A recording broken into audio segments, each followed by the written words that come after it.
Assalamualaikum warahmatullahi wabarakatuh. Perkenalkan, nama saya Anissa Rahmalia dengan NIM 2406112688.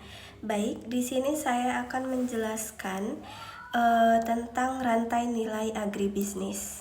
Jadi, rantai nilai agribisnis adalah suatu rangkaian mulai dari penyediaan sarana produksi hingga produk itu sampai ke tangan konsumen. Manfaat utamanya yaitu peningkatan pendapatan petani dan menciptakan nilai tambah pada produk tersebut, kemudian penguatan kelembagaan kelompok tani, dan sebagai perluasan akses pasar bagi komunitas agribisnis lokal. Tujuan rantai nilai agribisnis itu yang pertama ada meningkatkan pendapatan masyarakat petani melalui optimalisasi rantai nilai komoditas unggulan, serta memperkuat kelembagaan kelompok tani agar lebih mandiri dan berdaya saing dalam pengelolaan agribisnis komunitas. Kemudian yang kedua itu ada meningkatkan nilai tambah produk agribisnis lokal melalui pengolahan dan inovasi, serta memperluas akses pasar bagi petani dan kelompok tani ke pasar lokal, regional maupun ekspor. Dan yang ketiga itu ada menciptakan usaha agribisnis yang berkelanjutan secara ekonomi dan lingkungan, serta mengurangi ketergantungan petani pada tengkulak melalui penguatan operasi dan pemasaran mandiri. Baik, selanjutnya ada komponen rantai nilai agribisnis. Yang pertama itu ada penyedia input, seperti penyediaan sarana produksi meliputi benih, bibit, pupuk, pestisida, alat pertanian, dan model usaha. Pelaku utamanya itu seperti ada kios, saprodi, koperasi tani, pemerintah daerah, dan sektor swasta. Kemudian yang kedua itu ada produksi atau on-farm. Jadi ini tuh tentang kegiatan pengolahan lahan, penanaman, pemeliharaan tanaman, dan pengendalian hama dan penyakit hingga panen. Pelaku utamanya itu ada kelompok tani mandiri di wilayah Riau. Dan yang ketiga itu ada pengolahan. Transformasi hasil panen menjadi produk bernilai tambah, seperti kelapa sawit yang diolah menjadi CPO, kemudian ada karet yang diolah menjadi bokar, dan yang terakhir ada nanas yang bisa diolah menjadi produk olahan seperti selai, dodol, atau sirup. Dan yang terakhir itu ada sagu. Kemudian sagu ini bisa diolah menjadi tepung. Dengan produk tadi yang diolah akan menciptakan lapangan kerja dan produk lebih tahan lama. Baik, selanjutnya yang keempat itu ada distribusi. Produk ini disalurkan melalui pedagang pengumpul, distributor, koperasi, marketplace, dan supermarket. Koperasi berperan penting dalam menjamin harga yang adil dan akses pasar yang lebih luas bagi petani komunitas. Kemudian yang kelima itu ada pemasaran, meliputi branding produk lokal, pemasaran yang menarik, promosi aktif, dan penetapan harga kompetitif, serta pemasaran online dan offline. Prinsip agribisnis komunitas ini partisipatif, inklusif, berkeadilan, berkelanjutan, transparan, dan kolaboratif. Kemudian yang keenam ini ada konsumen. Jadi produk agribisnis Riau ini menjangkau rumah tangga, industri pengolahan, hotel, restoran, hingga pasar ekspor. Diversifikasi konsumen meningkatkan stabilitas pendapatan dan ketahanan rantai nilai komunitas.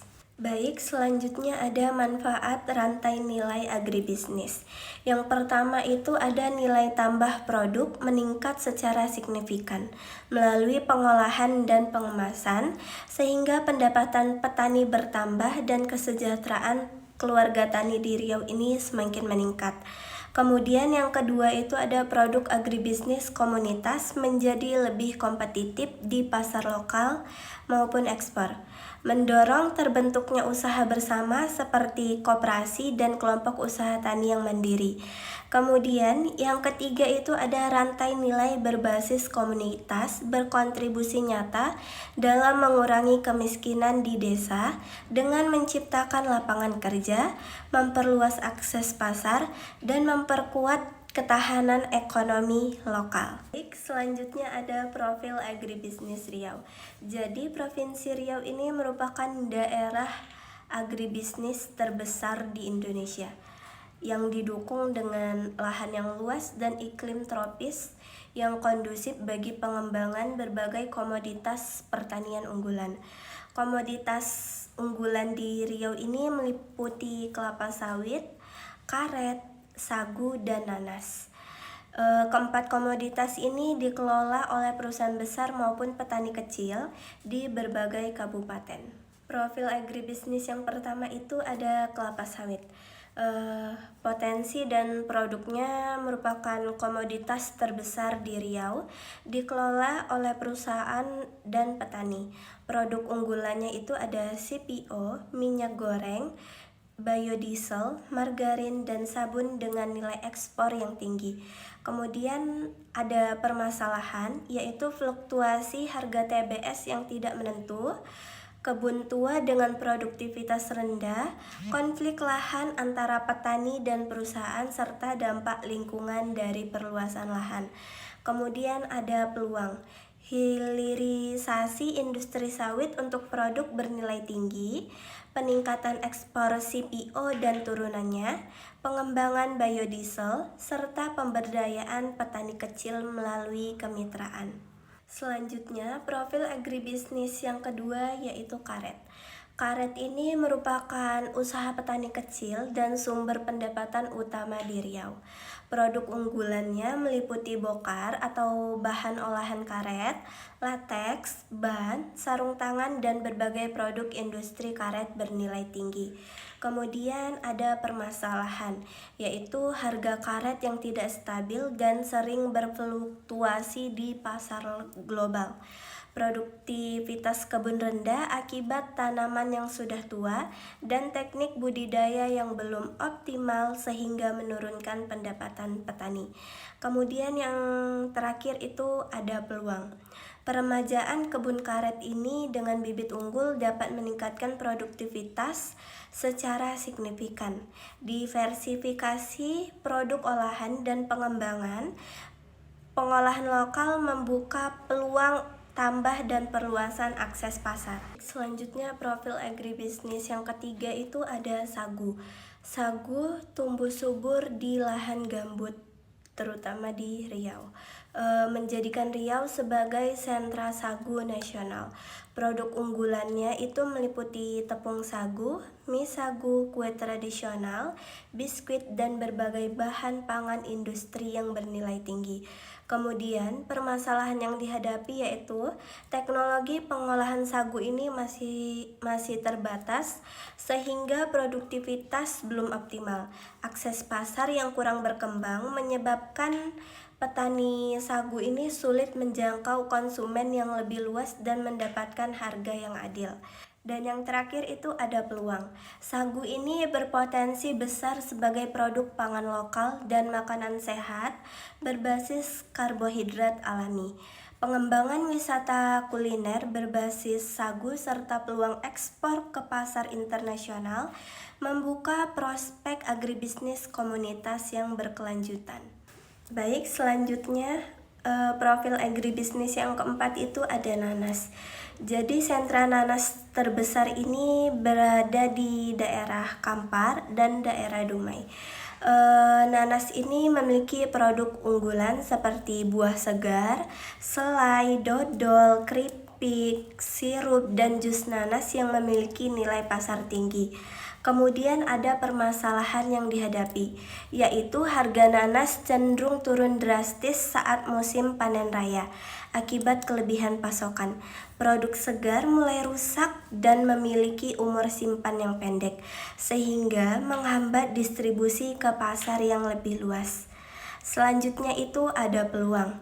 Pengembangan agroindustri dan agrowisata berbasis nanas, diversifikasi produk olahan bernilai tambah tinggi, serta perluasan pasar melalui digital dan platform e-commerce untuk menjangkau konsumen nasional. Baik, selanjutnya ada pemetaan awal potensi komunitas sasaran.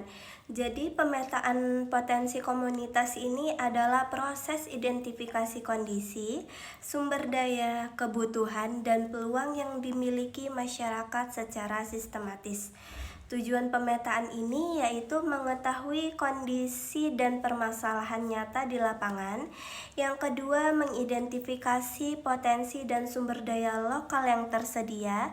Dan yang ketiga, menyusun program pemberdayaan sesuai kebutuhan komunitas. Dan yang terakhir itu ada menentukan prioritas intervensi yang tepat sasaran. Baik, selanjutnya itu ada aspek pemetaan. Yang pertama itu sumber daya alam, meliputi luas lahan, jenis tanah, ketersediaan air, kondisi iklim, dan komoditas unggulan yang menjadi basis produksi agribisnis komunitas di wilayah tersebut. Kemudian yang kedua itu sumber daya manusia, meliputi jumlah petani, tingkat pendidikan, pengalaman bertani, keterampilan teknis, serta keberadaan dan kapasitas kelompok tani di komunitas. Kemudian yang ketiga itu ada ekonomi, yaitu tingkat pendapatan masyarakat, akses terhadap modal usaha, keterhubungan dengan pasar, keberadaan UMKM lokal, dan peran koperasi dalam mendukung agribisnis komunitas. Kemudian yang keempat itu ada kelembagaan.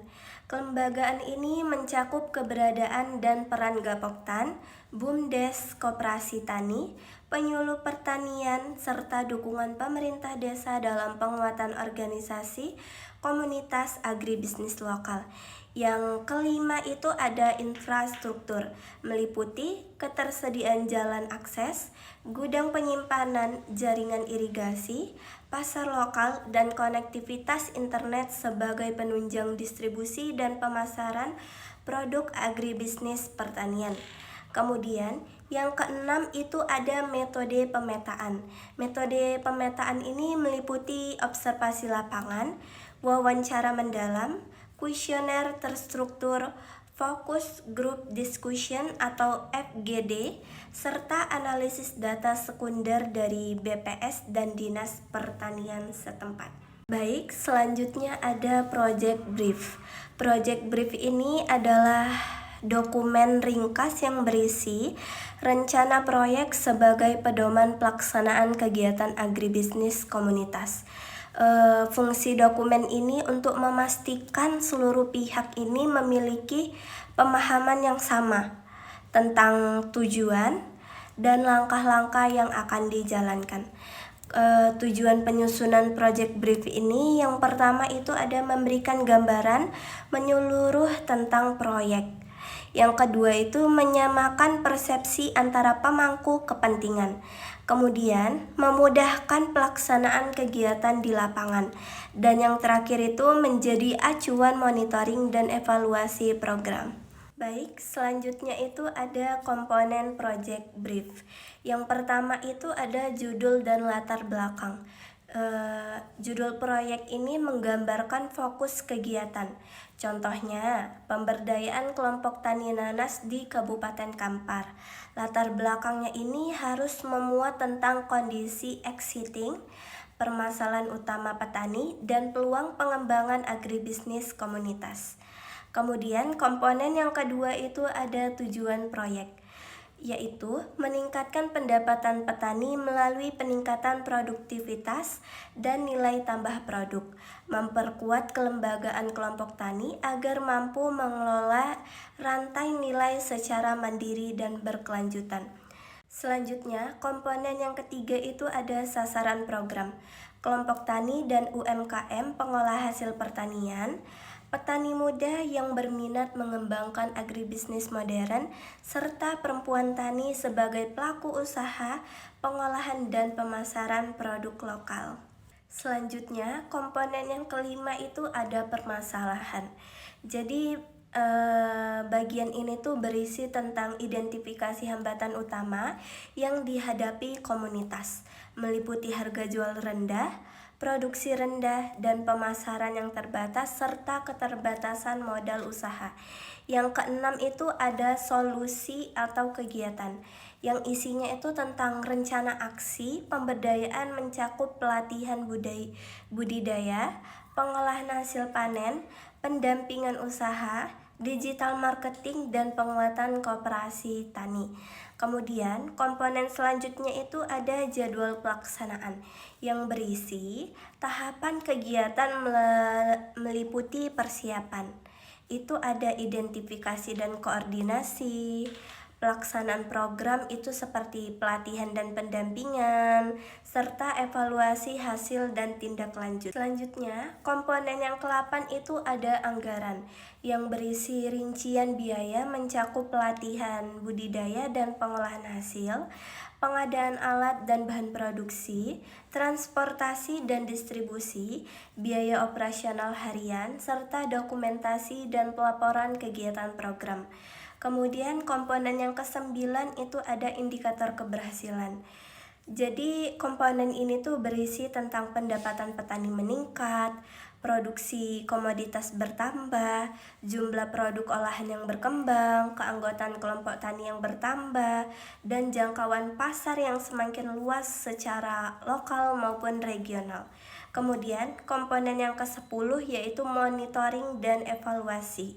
Jadi monitoring ini dilakukan secara berkala selama pelaksanaan kegiatan untuk memastikan program ini berjalan sesuai dengan rencana yang sudah ditentukan. Evaluasi hasil dilakukan berdasarkan indikator keberhasilan yang telah ditetapkan. Baik, selanjutnya itu ada manfaat Project Brief. Yang pertama itu program lebih terarah dan mengurangi resiko kegagalan. Dengan Project Brief yang komprehensif, setiap kegiatan memiliki arah yang jelas sehingga resiko penyimpangan dan kegagalan dapat diminimalkan secara signifikan. Kemudian yang kedua itu ada memudahkan koordinasi dan pencarian pendanaan. Project Brief ini menjadi acuan bersama bagi seluruh pemangku kepentingan. Kemudian mempermudah komunikasi antar pihak serta meningkatkan kepercayaan mitra dan lembaga pemberi dana. Kemudian yang ketiga itu ada pedoman pelaksanaan dan evaluasi. Dokumen Project Brief ini berfungsi sebagai panduan operasional selama kegiatan berlangsung, sekaligus menjadi dasar monitoring dan evaluasi untuk mengukur keberhasilan program. Baik, selanjutnya studi kasus yang saya ambil yaitu kelompok tani yang berada di Kabupaten Kampar. Jadi kelompok tani ini berhasil meningkatkan pendapatan anggota hingga 45% melalui pengolahan produk menjadi selai, dodol, keripik, dan pemasaran digital.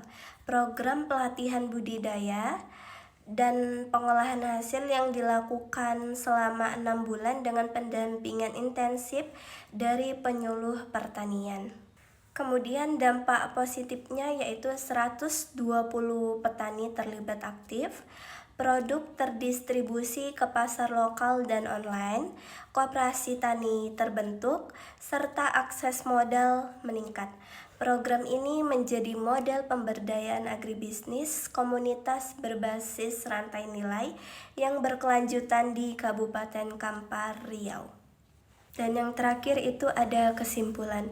Jadi rantai nilai agribisnis berbasis komunitas ini menekankan keterlibatan masyarakat dalam seluruh proses agribisnis untuk meningkatkan kesejahteraan. Provinsi Riau memiliki potensi besar melalui komoditas sawit, karet, sagu, dan nanas. Agar program pemberdayaan berhasil, diperlukan pemetaan potensi komunitas secara menyeluruh dan menyusun project brief yang komprehensif sebagai paduan pelaksanaan kegiatan.